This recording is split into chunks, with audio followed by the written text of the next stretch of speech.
We started in Trey's basement and quickly got kicked out of the neighborhood as we grew.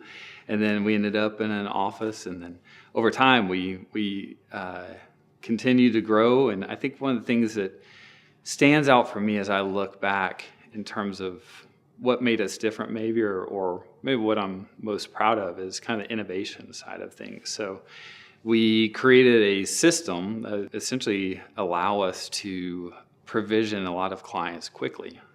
And then we could do that in such a way that was repeatable.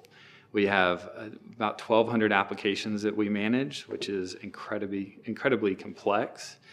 And there's a challenge in that they all have the potential of fighting together. So really our expertise became around the idea of how do we manage all these applications and do it in such a way that we can do it efficiently.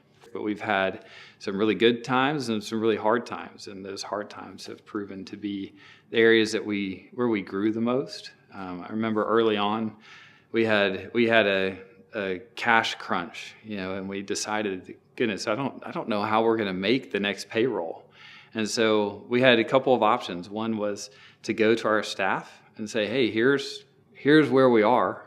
Does everyone want to engage themselves and be involved in moving forward? And here's the risk. We might all be at risk in terms of we have to bring in more money to continue on this path that we're on.